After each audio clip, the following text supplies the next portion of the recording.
Alright,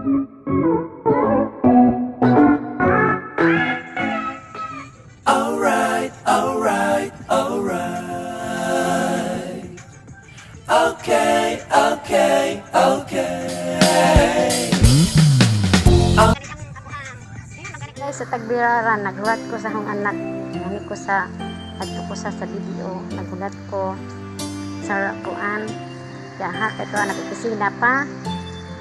So karon, itawag akong anak lagi. Kulbaan ko, hapit na. Mga few minutes pa, nauna na ko na resort. Kulbaan ko da. Ginoo, tanak kaloyan makapasa ang anak.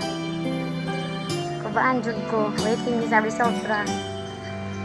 Ang tanak kaloyan. Kaloyan siya nga makapasal para rapod sa iyang kaugmaon. Mao na. Nagulat yung taon ko sa akong anak nga isa. Nagulat sa akong anak sa isa kay nag-opisina. Tapos sa Cavite, may exam o PNPA. Nama, hapit ng result, mga pila na lang kami minuto. Ipaludis ako kay nanay result sa upload. Sana, kaloyan, montana. Kay lugar, ay dyan niyang gipangandoy nga makapasal siya nga, makasodya na kay niliwat man sa iyang papa. Siyang papa is police, namatay naman, lugay po ito. Yan ang sundon ang yapak sa iyang papa. Abangan guys sa result. Ako rin na ibalita sa inyo. Montana, kaloyan.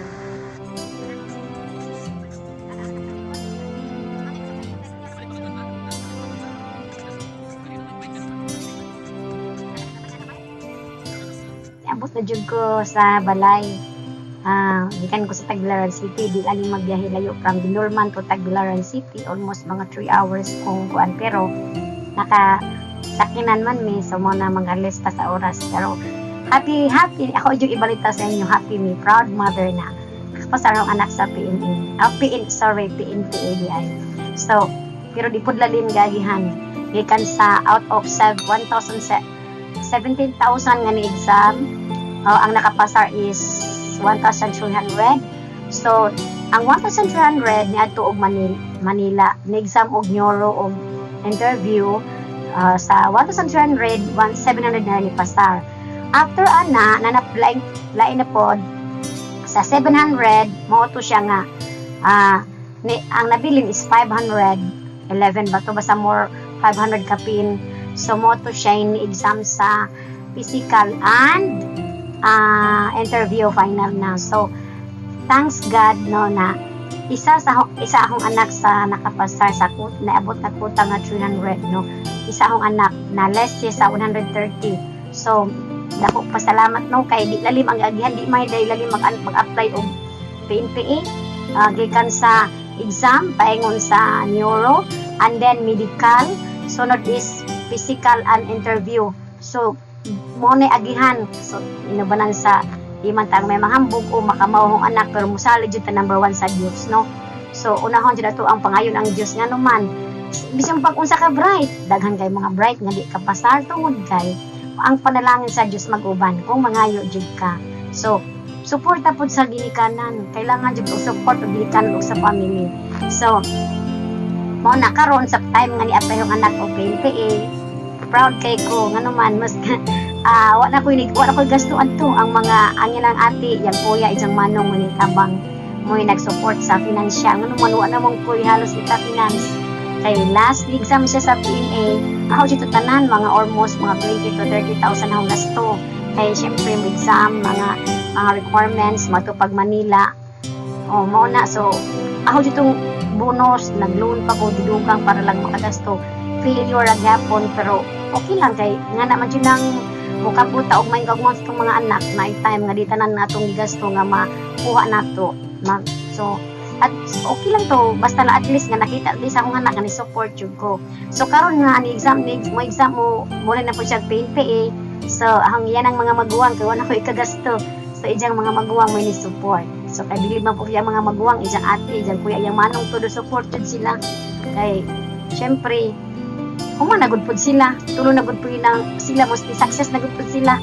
Syempre si ate niya computer engineer na, data analyst sa ilang company, ijang kuya architect na, ijang manong ministro na sa among church. So siyempre ang mga manghod na po ilang tabangan. So nga na dyan no, once nga na makalampas na ka sa panganay, musunod-sunod na ang mga manghod. So nindo kami naon no sa parents nga ang mga anak nakapahuman na ta. Pero kailangan jud po na siya natong suportahan no. So swerte ang mga manghod kay ang mga maguwang nakahuman na. So pinaagi po sa pangga sa ato kitang ginikanan, panggaon tong mga anak para maayo pa ang resulta sa atong mga anak.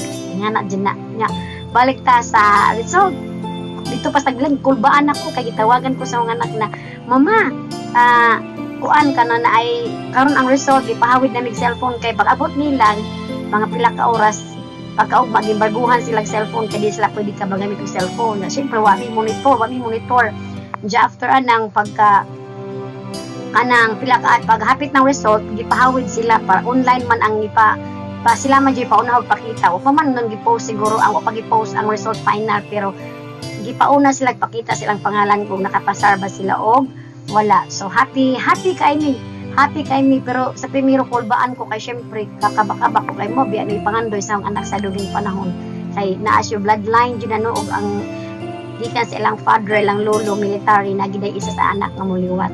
So nga na ginay na pero before anang result ganahan ko diri sa balay og mga pulis kay ngano di ay i-investigate na ang background sa family. Una sila niadto sa barangay, di pangutana sila unsa nga family na sila. Syempre kay lado man ko sa barangay sa kapitan teacher bepod ko sa among barangay. So highly recommended ko sa among barangay sa among kapitan kay so far mayo biag record ni among family kay syempre maistra bepod ka anja nag-alagay bebod sa church niya. Pag guman sa barangay ni ani sa among sa naninira sa amo sa balay mag-investigar mi kauban sa barangay Kagawad.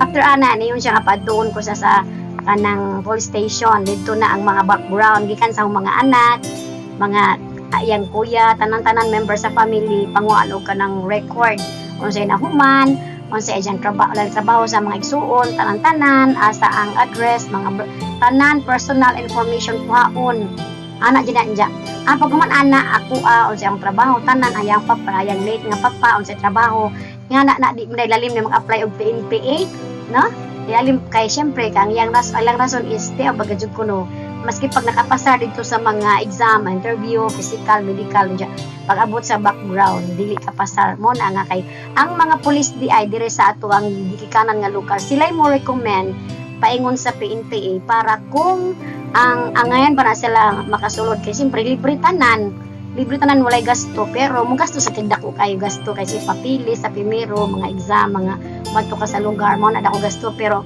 mura na imong gastuhon so nga na giday nang mag PNPA no at scholar niya ang kamutan kay ang pulis nga nag-interview sa ako siyempre apil man dahil ang award sa bata i-apil og lista from elementary to high school. So, syempre, pag elementary, syempre, valedictorian ang anak, valedictorian, mathematician of the year, o kanang Boy Scout of the year. Pag abot na sa high school, nakuratan ang investigating officer kay award na. So, kay 11 man ka-awards, ang giingon. Syempre, mo man dyan na ijang award. So, ako, yawan na ni bata, maayos sa math. So, kaluyan po ng bata, na personal background sa bata. Mauna, di giday lalim mag-apply og libre sa gobyerno kay ang PNP is libre tanan gikan sa tanan ultimo ka ng personal gamit sa bata libre yun na nila mas og once nga ma-end na ka na kay sweldo nila yan na ang ilahang balor nga sweldo kung in between sa master sergeant og kanang og sa lieutenant so na diha ilahang bracket ilang sweldo so dako-dako giday no makatabang giday. So mga na muna nga kanang once nga nagplano ang bata nga mo gasto gid ta pero kana lang nga time once nga makapasok na wala na gastuhon ang ginikana ana. So as a mother syempre proud ta. So bibo ka imi pagabot na sa result balik ko sa result. Bibo ka imi la pag ingon nga result ingon anak ma naanay akong panganari man na appeal so bibo mi nag-video call mi tanan sa iyang mga igsuon pati siya.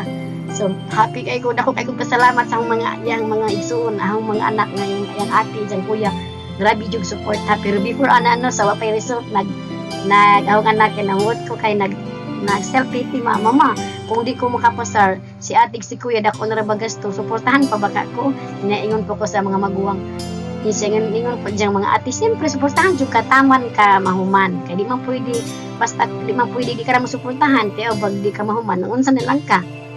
Mao na nga, nalipay po ko kay, ang iyang may son, todo support, anak juday na, muna ilami ng mga magsuon nga magbinahalay,